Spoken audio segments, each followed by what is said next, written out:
applause in what you just gave them. So can we do it one more time? Give it up.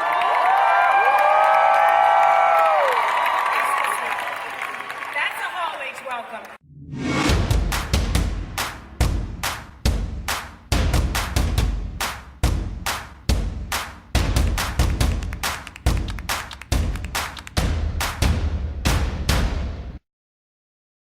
Hi, Lauren. Hi. Okay, this fabulous show, I want to start here. Also, it's also a video game. You guys know that. Who are gamers in here? Who's played the Witcher? What I want to make very clear is that you guys are in for a great treat because it's also a video game, but it began as books, and the show is adapted from the books. So that means those of you that have played the game, you got a whole new world to see. Those that are being introduced to it for the first time, you got everything to see. So, Lauren, what made you want to be a part of this world? I think if I'm gonna start small, little simple questions to start. If I knew that I was going to have to do this, I may have chosen something else. This isn't nerve-wracking at all, you guys, at all. No, I read The Last Wish is where I started, and I absolutely fell in love with the short stories. If anyone here is familiar with them, amazing short stories. And Netflix came to me and asked me if I'd want to adapt it. I said no. That I was a huge fan, but I didn't think I was the right person to adapt a fantasy show. But what's great about The Witcher is that it's so much more than a fantasy. You know, you'll get your monsters, you'll get your magic, you'll get, you know, sorcerers and sex and violence and all the stuff. Yes, there is sex. Everything you want. But really, it's a story about a family, and that's what I thought that I could bring to it. So, Henry? Hi, Henry. First of all, I just want to say it's a shame that you're unattractive. It just sucks that you just have no muscles. What attracted you to Geralt? That's a very good question. Oh, first of all, hi everyone.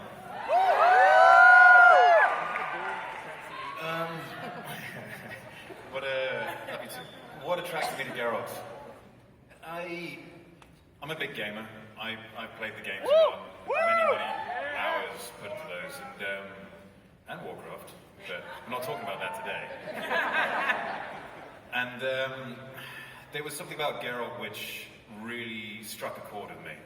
He's not your average hero. He's a very hard exterior, tough, real-world type person who won't treat everyone perfectly. And at the same time, deep down, he's a real hero, right at the bottom of it. And he keeps that very secret and very private. To those who don't know, what is a Witcher? What is a Witcher? Yes. Right. Okay, hands up here who doesn't know what a Witcher Who is. doesn't know what a Witcher is? There's a couple of people. There's actually quite a few. Tell them, Henry. Okay. Tell them. Yeah, no, I wasn't criticizing the question. That's an awesome question. I was just wondering. Okay, what is a Witcher? A Witcher, in short, is a young boy who's been taken from the streets or left to fend for themselves, and then ultimately taken in by this group called witches. And they are trained to levels of almost inhuman agility and endurance. And then from there, they're subjected to various alchemical trials, and they become mutants. Most of these children do not survive, and say 1 in 10 would survive these trials. And then after that, they are trained in the art of monster hunting. And they travel the world hunting monsters for coin. And that is their one and sole purpose in the world. And they are often rejected by people because they're not supposed to have emotions. And that serves them very well in their monster hunting. But ultimately, just a group of badasses who kill monsters. Yes. So, Lauren, what makes Henry your Geralt? Why did you say this is the guy to play this role? And can you talk a little bit about you guys' partnership? Because the show begins and ends with this character and your interaction with him as a showrunner. Absolutely. You know, I met Henry for the first time before there was a script, before there was anything. He was really annoying. And I really was. Like I had my agents calling every day to make sure I got this. And finally I said, yes, fine, I will take a meeting with you. We'll sit and we will talk about a show that is not yet greenlit, and we have nothing. So we met. We had a lovely conversation about Geralt, and I said, Thank you. I have to go write the show. And about 4 months later, we had seen 207 different options for Geralt. Wow. And yeah, a lot. I mean, the casting process for all three of these Amazing characters. All three. Was crazy. But no, I realized as I was writing, I continued to have Henry's voice in my head. And that's kind of an undeniable sign that it was meant for him. I often have his voice in my head. Different Images and his voice. Sorry, I do. Go on. Sorry, Lauren. Not that way. Not that way. And then we met up in New York, and Henry was kind enough to actually read for Geralt for the first time, and I got to hear the voices that were in my head actually come out of his mouth. And it was a done deal that day. Awesome. How was it like for you? Yes. That's an applause, huh? Yes. Sure. I mean, what was it like for you? Like, did you just feel in your heart, because you were already playing the game, yes? Yes, so ma'am. you were like, this is me. I am him. He is I don't know. Some of that wasn't grammatically correct. But how did you feel about it? What made you say, I need to fight for this role? That's a good question, because I was very, very passionate about the games. I did play them a lot, and every time I played the games, I just thought, I really hope they make this into a movie or a TV show or something. And eventually, I heard, and it was, I don't want to use any cliche terms or anything, but it was something which I wasn't going to let pass me by without giving it my absolute best shot. And so, yeah, I annoyed the hell out of my agents. I called them every day, and I said, you better be calling them, what's going on? Sort of, why am I not in that room yet? And they kept on telling me the same things that Lauren told you, which was, they're not ready. They haven't got a showrunner yet, let alone a script. And so when Lauren came on, then I started pushing harder. And then I finally got the room with Lauren. And Lauren said, it's great to meet you, but we're not even ready to cast anything yet. So you're just going to have to wait. And I did. I waited 4 months. And thankfully, the 206 other people. Sorry, guys. For whatever reason, I'm sure they're fantastic, but whatever reason, didn't have that thing, and which was right for Geralt. And it's an absolute honor for me to have the opportunity to bring this guy to the screen. It's a guy who lives very close to me. I want to throw to a clip because I'm a very visual learner and I need to see things to understand fully, but I do understand that every time we see Geralt in this show, we're looking at you, that there's no stunts person for you, is that correct? That is correct. It's very important to me that when you see Geralt on screen, that you know it's Geralt and that it's not some guy who can do the Geralt stuff and I'm just the acting piece in there. For me, the character involves all of that. And we have a little clip. We have a clip. Some of you may recognize this scene. Yes. So, what kind of training does that take? My Lord. So much fighting. She's so annoying. What kind of training? We're going to training? Okay. I spent all of my free time when I wasn't on set, and even when I was on set, with a sword in my hand. Yeah. It was just getting used to the weight of the sword. It was using it day in, day out. I had, I think, 3 swords where I lived. I had 4 at work. Wow. And it was just non-stop practice, whatever. That's terrifying and creepy. Yes. I want to talk to the 2 lovely, fierce, amazing ladies on this stage that aren't showrunners, the actresses. I'm going to start with you, Anya. Hi, girl. Hi. You play the fierce Yennefer. You guys, come on now. Can you talk to us about the journey that she's on and what she's ultimately looking for? Tell us about our girl Yennefer. Yennefer is on a journey of self-discovery. Yes. I think what's great about our story is we look at not only her power but her vulnerabilities, and together that makes her the ultimate survivor. I'd say her overall goal is to find true connection and an unconditional love, which she's never experienced. Yeah, she had a tough life. Yeah. Y'all gonna see she had a really tough life. She's been on the quest to discover her power also. What has she sacrificed in order to find power and to find love, to get her power and find love? What do you think she had to let go of?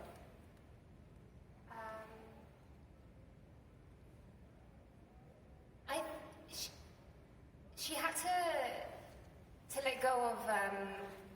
Because there's a trade-off. Like, to get one thing, she has to give up something to get something, and you can't give anything away. There's something she gives up. Yeah, but she presents such a harsh exterior, and that's something that she needs to reflect upon and tap into the vulnerability, which actually makes her the most powerful mage out there. Right.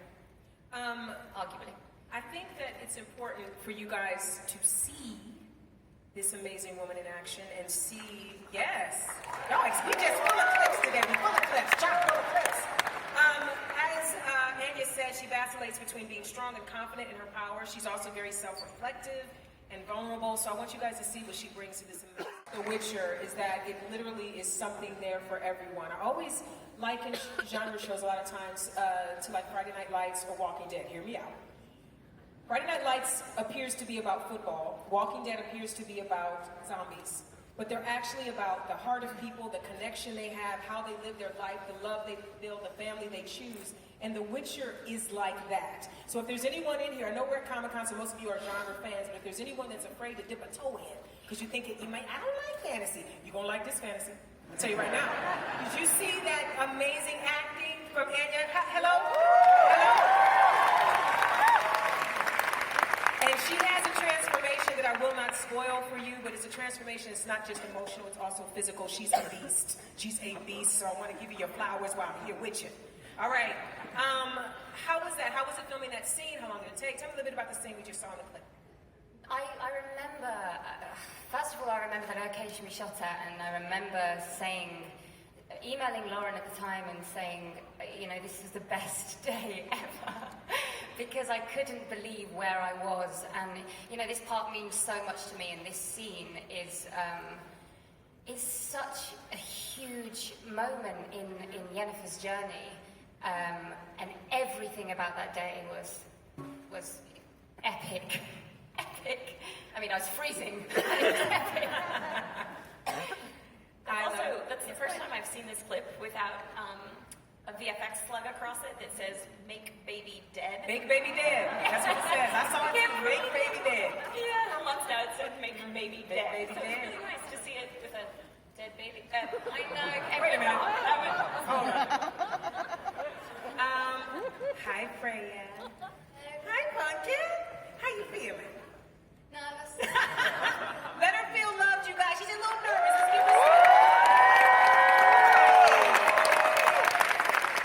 First of all, you are amazing.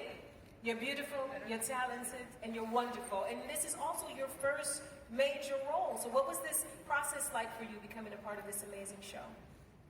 It was so exciting. I've always wanted to be in, some fantasy epic. You got that face, girl. You got a face for fantasy. You should just be an elf or the queens. So it was like a dream role for me. When I got the audition, I was just so excited. And I was like, I have to get this one. And it's weird to think this time last year I was, studying for my exams, and now I'm a lead part in a. I mean, I hope you're still studying for exams. You're not out of school. School's important too. I'm kidding.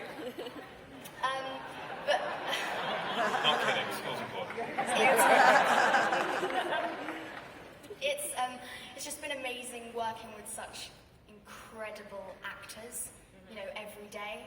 I've learned so much just absorbing constantly. Jodie May is just phenomenal, Adam Levy, all of them. It's been an incredible experience. Well, you are wonderful in it, and the series starts the series as a very protected princess. She's got her own little cocoon that she's in. And then, some things happen. How would you describe her journey this year without giving anything away? Too much away. Well, as you said, she's had a very sheltered upbringing. She's been very privileged. And as a result of that, she's incredibly naive to what the real world is. And she's always been surrounded by people who have also been molded and shaped within this environment. And so she's never experienced a different perspective on life. And so I think that's a huge part of her journey this season, is putting herself in other people's shoes, and she it's clear from the start that she has this might and drive embedded in her, but she has to find a new kind of strength in order to overcome or at least look past the horrific things that she sees. And so it's a journey of development and discovery, and she's constantly in flux throughout the season. Well, you know what? I wish when I was your age I could have stood in front of this many people and been that poised and amazing. My God, that was great. That was great. Okay, Lauren, so you have your Witcher, and then you have these amazing women. What did you want to add to the backstory of the women? Because the Witcher is the Witcher. And now you have these other women to flesh out this story. How did you go about bringing the woman's perspective into this? You know, I don't know that I would call it necessarily a woman's perspective. I would say that in the books, you meet all of the characters through Geralt's lens. And one of the things that I wanted to do when I came to the series is think about who these characters were before they met Geralt. So that they would be fully fleshed out characters that have their own journeys, their own wants and needs, desires and complications that aren't just reflected through a male lens, yeah, or Geralt, whatever. You know, it is. And what's so fascinating about it that both Anya and Freya have spoken about is that in the books there are all these hints of their amazing backstories, and you get to see little tiny glimpses in flashbacks. We actually got to bring those. There it is. It's back. Oh, I'm back. We got to bring those to life, and I think it's one of my favorite parts of the series is that I would call it an addition to the books. We really took the books and honored that source material, but we were able to give characters a little more breathing room and really get to know them before these three eventually meet up. Right, and another thing that's really great about the show when you see it, you guys, is everybody is fully formed. So, and the other thing I want to say, my alliance is shifting.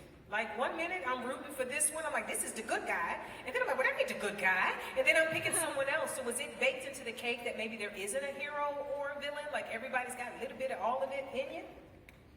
Yeah? What do you guys think?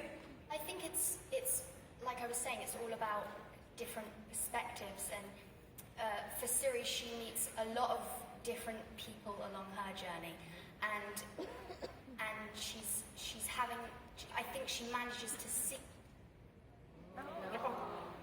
Keep going, baby. I just gonna come. Although they may have kind of completely opposing views to her, she's still managing to see the good in them. Yes. And so I think that's a really kind of prominent theme for my journey anyway. Well, one of the great things about Ciri's journey is that she's the character, I think more than anyone, that reveals the fullness of what this world is. She goes to a lot of places. So I want to show a little bit of Ciri in action so you guys can see what she does. Thank you. Thank you. Representation matters. Henry. Yeah. Hi.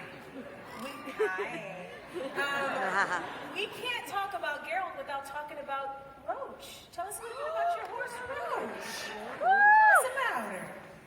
Roach, jeez. Geralt isn't Geralt without Roach. We meet Roach with Geralt at the beginning of this story, and as a lot of you know, Roach is more than just a horse, and more than a flying horse for some of you as well. But Roach is actually an essence of Geralt's, more like an anchor to Geralt's honest and true self. Because Roach is a name and a character which he gives to every single horse he's had. When we meet with Geralt, he's 100 years old, and horses don't live that long. So he's gone through a few Roaches already, and the Roach that he's on she's everything to him. She's the one source of humanity left, because the rest of the world hates him and hates everything that he does. And so yeah, she's his, what's the word I'm looking for, Lauren? There's no writer on this panel. I don't know what you're talking about. She's the one access point he has to humanity. To put it, yeah. Yeah. I'm going to keep on waffling if I keep on talking. Yeah. So. No, there was Next question. There's I enjoy your waffling. Please continue. There's a scene that we talked about. There's a scene in the first episode that I wrote where Geralt has a long soliloquy to Roach. And very early on, I would have friends read the script, and they would be like, "What is with the dude talking to the horse? Like that should definitely go." And I actually think, I mean, we've kept it, we've added to it. No, Roach is really Geralt's anchor. And the one person, Geralt doesn't show a lot of emotions. So it's the one person that he feels like, one horse that he feels like he can be himself in front of. Kind of like a therapy horse. Maybe also, Witchers tend to live very solitary lives, and they're not really supposed to make moral decisions. How is that line blurred for Geralt? How does he waffle when it comes to those decisions? Unfortunately, I mean, it's not that witches aren't supposed to make moral decisions. It's that witches, the myth is that they have no emotions. Because that serves them in making deals with people when it comes to negotiating for coin for a monster, for a contract. And if they're supposed to have no emotions, then they can negotiate as hard as they want. Right. And everyone's going to think, well, I can't pull the "yeah, but my kids" card because they won't care. Right. And it's clearly a lie when you meet Geralt. Geralt is far more than that. And that's the special thing about Geralt. He has this dichotomy of being very hard on the exterior because that's how he believes the world is. Yeah. That's from his experience. That's the reality of the world. And so he reflects it. But in truth, deep, deep down, there's this man who is... he has a belief in what the world can be. And so there's moral decisions he makes along the way. And all of them get him in trouble. Well, you know what, you guys, how do you feel? I feel like we saw some clips. We talked to Henry and Anya and Freya and Lauren. I feel like we did everything we could do here on the Witcher panel. Don't you guys feel like we got it all in? No. Yeah? How you feel? Well, y'all just greedy. But wait. What is that, Henry? What did you say? There's more. There's more. Henry, there's more. What could it be? Sorry, I didn't hear that, guys. Did you want to see more? You want to see? And just one more time for the girls, please. Okay, guys, let's roll the clip. We have like a couple more minutes. I just want to ask, can you talk a little bit about, when it's a show as epic and as big as this, can you talk a little bit about the crew that makes something like this possible? Can we just give a little love to all the people that work behind the scenes to make this happen?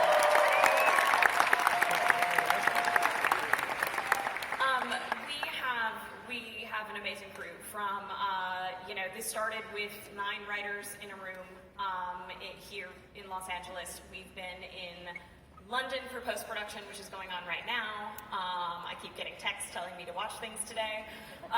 We shot in Budapest. We went to Vienna. We went to the Canary Islands. We went to Poland, where this book series is from.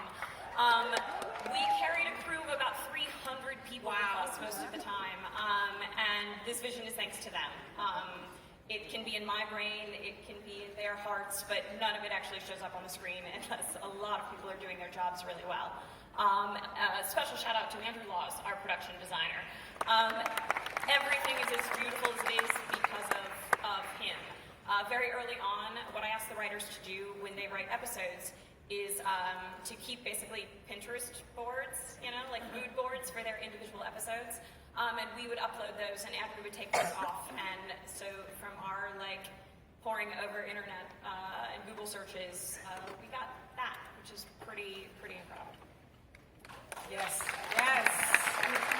You guys know crew is ensemble when they show you life, right? They get there before everybody, they leave after everybody, they get paid less, they have less amount of time when they go back to the back. They literally deserve a bigger round of applause than what y'all do. Anya, we didn't get a chance to find out how you became a part of the show. Can you tell us how you became a part? What was the audition process for you? And yeah, I actually didn't know of the Witcher novels before auditioning, which was great because I went into that process I had no idea. I had 3 auditions, and loved every single one of them, and definitely wanted the job more every single time I auditioned. After I did get the role, I immersed myself in the books and the games and everything I could get my hands on, because I had it. Can you say a little bit about the physical transformation that you went through? Because I was watching and I couldn't figure out, is it prosthetics? Is it something? Help us figure it out. Wow. Without giving away all the magic, but. Yeah, Tell us, but don't give anything away. Yeah, tell us, but don't give anything What can I give away? You can talk about, well, especially let me just say, Anya's being really, really sweet about her audition process. She worked her ass off and met with us, and my favorite part was that we had written fake casting sides so that no one could see the actual scenes we were doing, and one of them involved Yennefer eating an apple. And not back yet. Yes. Hi guys. Anya came in and throughout the scene was getting angrier and angrier. She took a huge bite of apple and spit it all over the casting room floor. And then finished the scene and was like, "Thank you, I'm so sorry," and picked all the chewed out pieces of apple up. Like, no, it's okay. It was very sweet. Yeah, that was my casting process. Yeah, I don't remember the question. Oh, that's it. Well, The transformation, yes. That was such a gift for any actor. Yennefer is a gift for any actor, but to transform, to have, with the help of prosthetics, to transform your whole body and play a 14-year-old and go on the journey, to when we meet Yennefer in the books, was amazing. And I wish I had more time to work on the movement of that. I left the job and went straight into The Witch, so I wish I had that. But actually, I was on set a lot, so I got more. It became second nature for me to just tap into that movement. I gotta say, I can't imagine how much better it could have been, because I thought there were 2 actresses playing the role. I said, well, they look alike, but they're not. The bodies were so different. It's amazing. I want to say thank you so much, you guys, for letting me be a part of introducing this amazing show to these people. You guys are talented, amazing. The show you created is wonderful. And you guys, this is the best news I can give you today. When The Witcher is released, it's coming soon, it's going to be streamed.